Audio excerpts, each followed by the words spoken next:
எரிகோ நகரத்தின் மீது சூரியன் உதயமாகிக் கொண்டிருந்தது. வியாபாரிகளாலும் ரோம படைவீரர்களாலும் தங்கள் பொருட்களை விற்பனை செய்ய கூவிக்கொண்டிருக்கும் வணிகர்களாலும் களை கட்டிய நகரம் அது. அந்த தெருக்களில் தானியங்களின் வாசனை, ரொட்டிகளின் மனம் ஆகியவை கலந்திருந்தது. சத்தமும் ஜனக்கூட்டமும் நிரம்பிய நகரம் அது. ஆனால் அவர்கள் நடுவில் மனதில் பாரத்தோடு ஒருவன் இருந்தான். அவனுடைய பெயர்தான் சகேயு. பைபிளில் லூக்கா 19ஆம் அதிகாரத்தில் இவனை பற்றி எழுதப்பட்டுள்ளது. சகேயு மிகுந்த அதிகாரம் பெற்றவன். வரி வசூலிப்பவர்களின் தலைவன் என்பதால் தன் சொந்த மக்களிடமிருந்தே வரி வசூலித்து ரோம பேரரசருக்கு பணியாற்றினான். ஆனால் அவன் தேவையான வரியை மட்டுமல்ல, அதற்கு மேலும் கூட ஜனங்களிடமிருந்து வசூலித்து வந்தான். அந்த அதிகப்படியான பணத்தை தன் வசம் வைத்துக் கொண்டான். மற்றவர்களின் வேதனையிலிருந்தே அவன் செல்வம் வந்தது. அவன் எங்கே சென்றாலும் ஜனங்கள் முணுமுணு என பேசும் பேச்சு அவனை தொடர்ந்து நிழல் போல வந்தன. மக்கள் அவனை விரும்பவில்லை. ஒருவன் முணுமுணுத்தான், சகேயு ஒரு ஏமாத்துக்காரன், ஒரு திருடன். மற்றொரு பெண் கோபத்துடன் முணுமுணுத்தாள், அவன் அளவுக்கு மிஞ்சி அதிகம் நமது பணங்களை பறிக்கிறான். மக்கள் தன்னை வெறுக்கிறார்கள் என்பதை நன்றாகவே சகேயு அறிந்திருந்தான். ஆனால் அவன் அதை குறித்து கவலைப்படாதவன் போல நடந்து கொண்டான். அவனிடம் பெரிய வீடும் அழகான விலையுயர்ந்த ஆடைகளும் எப்போதும் அவனது விருந்து மேசை உணவால் நிரம்பியிருந்தது. ஆனால் அவனுடைய உள்ளம் வெறுமையாக இருந்தது. பணம் இருந்தும் சமாதானம் இல்லை, மரியாதை இல்லை, நண்பர்களும் இல்லை. அவன் செல்வத்தில் வலிமையானவன், ஆனால் ஆத்துமாவில் எளியவனாயிருந்தான். அன்று காலையில் நகரத்தின் தெருக்கள் வழக்கத்தை விட சத்தமாகவும் பரபரப்பாகவும் இருந்தது. எல்லா ஜனங்கள் நடுவிலும் ஒரு உற்சாகம் காணப்பட்டது. இயேசு வருகிறார், இயேசு வருகிறார் என்று ஒரு சிறுவன் கூட்டத்தை கடந்து ஓடிக்கொண்டே கத்தினான். நாசரேத்தை சேர்ந்த இயேசு, ஆசிரியர், சுகப்படுத்துகிறவர் வருகிறார் என்று ஒரு பெண் வியப்புடன் மற்றவர்களிடம் சொன்னாள்.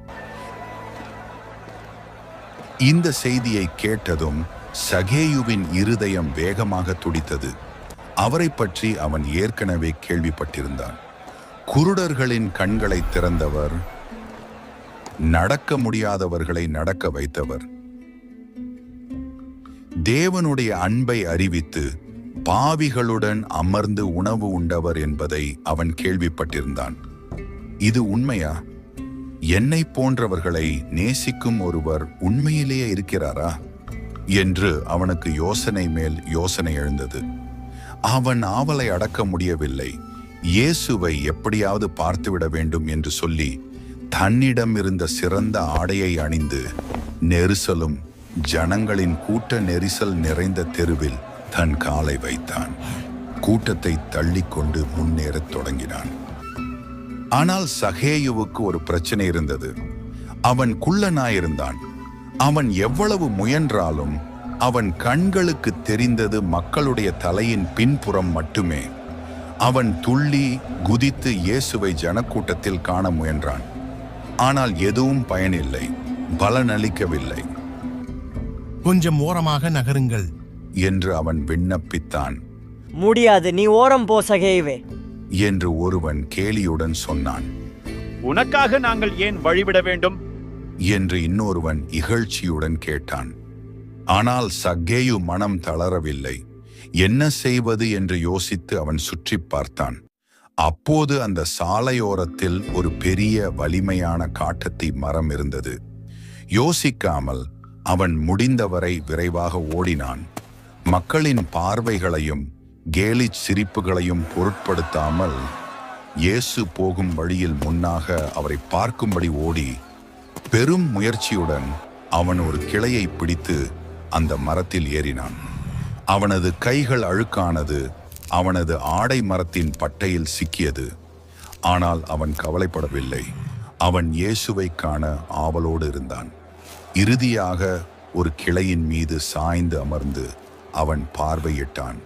கூட்டம் விலகி அனைவரும் பரபரப்பாய் பேசிக்கொண்ட அந்த இயேசுவானவர் கிருபையாலும் வல்லமையாலும் நிரம்பியவராய் அங்கே நடந்து வருவதை அவன் கண்டான். பொழுது யாரும் எதிர்பார்க்காத ஒன்று நடந்தது.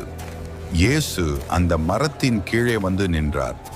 இயேசு அந்த இடத்தில் நின்று மேலே நோக்கி சகேயுவை பார்த்து அவனை கண்டு சொன்னார், சகேயுவே, நீ சீக்கிரமாய் இறங்கி வா, இன்றைக்கு நான் உன் வீட்டிலே தங்க வேண்டும் என்றார். இயேசு அவனுடைய பெயரை அறிந்திருந்தார். சகேயு அங்கேயே உறைந்து போனான். இவ்வளவு மக்களையும் விட்டு வரி வசூலிப்பவனையே, அவமானப்படுத்தப்பட்டவனையே, அந்த பாவியையே இயேசு தேர்ந்தெடுத்தார். அவனுக்கு ஒன்றும் புரியவில்லை. அவனது இருதயம் துடித்தது. மரத்திலிருந்து அவன் அவசரமாக இறங்கினான். சற்று வழுக்கினாலும் தரையிலே குதித்து இறங்கி நின்றான். பதட்டமாகவும் மனம் பரவசம் அடைந்தபடியும் சொன்னான், ஆம் ஆண்டவரே, தயவாக என் வீட்டிற்கு வாருங்கள். கூட்டம் அதிர்ச்சி அடைந்தது. கூட்டம் நம்ப முடியாமல் கோபம் கலந்த முணுமுணுப்புகள் மக்களிடையே அலைபோல் பரவின. இயேசு இவன் வீட்டுக்கா போகப் போகிறார் என்று ஒருவன் அதிர்ச்சியுடன் சொன்னான். மற்றொரு பெண் புலம்பினாள், அவன் ஒரு பாவி, அவன் ஒரு திருடன். மற்றொருவன் முறுமுறுத்தான், இந்த மனிதன் எங்களிடமிருந்து பறிக்கிறவன், ஆனாலும் இயேசு இவனை தேர்ந்தெடுக்கிறாரா? முறுமுறுப்பு மேலும் அதிகமாகியது. மக்கள் விரலை காட்டி தலைகளை அசைத்தனர். சகேயு பதட்டமாக சுற்றி நோக்கினான். ஆனால் பிறகு அவன் பார்வையை இயேசுவின் மேல் திருப்பினான். அவனது கண்களில் கண்ணீர் மலர்ந்தது. இயேசு அவர்களது பேச்சை பொருட்படுத்தவில்லை. இயேசு அமைதியாக நின்றார். அவரது பார்வை உறுதியுடனும் கருணையாலும் நிரம்பியிருந்தது. சந்தோஷத்தோடே இயேசுவை அவன் தன் வீட்டுக்கு அழைத்து கொண்டு போனான். அந்த மாலை பொழுது இயேசு சகேயுவின் வீட்டில் மேசையில் அமர்ந்திருந்தார். ரொட்டி, ஒலிவப் பழங்கள், வறுத்த மீன் ஆகியவை எல்லாம் பரிமாறப்பட்டிருந்தது. ஆனால் சகேயுவின் மனம் இயேசுவின் ஒவ்வொரு வார்த்தையிலும் பதிந்திருந்தது. மன்னிப்பின் வார்த்தைகள், அன்பின் வார்த்தைகள், தேவராஜ்யத்தின் செய்தி, இவையெல்லாம் அவனுக்குள் ஏதோ ஒன்று செய்தது. அதே நேரத்தில் சமாதானமும் பெரும் ஆறுதலும் அவனை மூடியது. ஆண்டுகளாய் அவன் சுமந்த குற்ற உணர்வு பெருக்கெடுத்த வெள்ளம் போல் வெளியேறியது. திடீரென சகேயு கண்ணீருடன் எழுந்தான். ஆண்டவரே என்று நடுங்கும் குரலில் சொன்னான், என் சொத்துக்களில் பாதியை ஏழைகளுக்கு கொடுக்கிறேன்.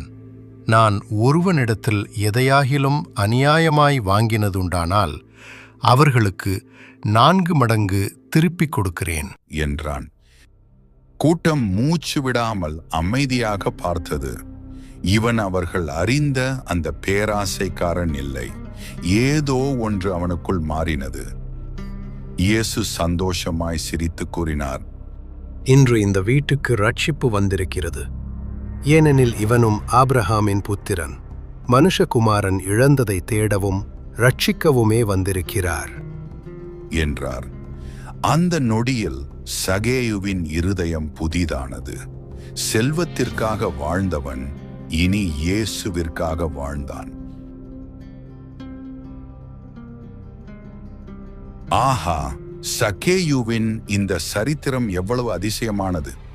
இது மரத்தில் ஏறிய ஒரு மனிதனின் கதை மட்டுமல்ல. உலகம் நம்மை இகழ்ந்தாலும் வெறுத்தாலும் நம்மை காணும் தேவனை பற்றினதாகும். சகேயுவின் வாழ்க்கையிலிருந்து நாம் கற்றுக்கொள்ளும் 4 காரியங்களை சிந்திப்போம். முதலில் இயேசு நம்மை காண்கிறார். சகேயு தன்னை கூட்டத்தில் இருக்கும் ஒரு சாதாரண நபராய் தன்னை நினைத்தான். யாரும் அவனை விரும்பவில்லை, யாரும் அவனை ஏற்றுக்கொள்ளவும் இல்லை. ஆனால் இயேசு நின்று மேலே பார்த்து அவனுடைய பெயரை சொல்லி அழைத்தார். அதே தேவன் உங்கள் பெயரையும் அறிவார். அவர் உங்கள் இதயத்தையும் உங்கள் போராட்டங்களையும் உங்கள் வலிகளையும் அறிந்தவர். வேதத்தில் தாவீது எழுதுகிறார், சங்கீதம் 139 1ஆம் வசனம், கர்த்தாவே, நீர் என்னை ஆராய்ந்து அறிந்திருக்கிறீர். என் உட்காருதலையும் என் எழுந்திருக்குதலையும் நீர் அறிந்திருக்கிறீர். என் நினைவுகளை தூரத்திலிருந்து அறிகிறீர். இந்த தேவன் நம்மையும் அறிந்திருக்கிறார். இரண்டாவதாக, சகேயு அனைவராலும் ஒதுக்கப்பட்டவனாயிருந்தாலும் இயேசு அவனை தேர்ந்தெடுத்தார், தேடி வந்தார். இதிலிருந்து நாம் அறிந்து கொள்வது, யாரும் தேவனுடைய அன்புக்கு எட்டாதவர்கள் இல்லை. உங்கள் தவறுகள் எதுவாக இருந்தாலும், உங்கள் கடந்த காலம் எப்படி இருந்தாலும், இயேசு உங்களை அவர் அருகில் அழைக்கிறார். மனுஷகுமாரன் இழந்ததை தேடி ரட்சிக்கத்தான் வந்திருக்கிறார். லூக்கா 19:10. மூன்றாவதாக, சகேயு இயேசுவை சந்தித்த போது அவன் வாழ்க்கையும் மாறியது. அவன் தனது செல்வத்தின் பாதியை ஏழைகளுக்கு கொடுத்தான். 4 மடங்கு திருப்பிக் கொடுத்தான். இதுவே உண்மையான மனந்திரும்புதல். நாம் இயேசுவை சந்திக்கும் போது நமது வாழ்க்கையும் சகேயுவின் வாழ்க்கை போலவே மாற்றப்படும். இறுதியாக, சகேயு தன் பணத்தால் ஒருபோதும் பெற முடியாததை பெற்றுக்கொண்டான். சமாதானம், ஆனந்தம், விடுதலை, ரட்சிப்பு ஆகியவை. இயேசு கிறிஸ்து நமது வாழ்க்கைக்குள் வந்தால் எல்லாம் மாறும். அவர் நமக்கு ஒரு புதிய இருதயத்தை தருகிறார். வேதம் சொல்லுகிறது, ஒருவன் கிறிஸ்துவுக்குள் இருந்தால் புது சிருஷ்டியாயிருக்கிறான். பழையவைகள் ஒழிந்து போயின, எல்லாம் புதிதாயின. என்னுடன் சேர்ந்து ஜெபியுங்கள். ஆண்டவராகிய இயேசுவே, சகேயுவின் இந்த சக்தி வாய்ந்த கதைக்காக உமக்கு நன்றி. எங்களை நீர் காண்கிறீர், எங்களை அறிந்திருக்கிறீர். எங்கள் நிலைமையை பொருட்படுத்தாமல் எங்களையும் நேசிக்கிறீர் என்பதை இதன் மூலம் நினைவூட்டியதற்கு நன்றி. இன்று எங்கள் இதயங்களை உம்மிடத்தில் திறக்கிறோம். எங்கள் பாவங்களை மன்னித்து எங்கள் உள்ளத்தையும் இருதயத்தையும் மாற்றிடும்.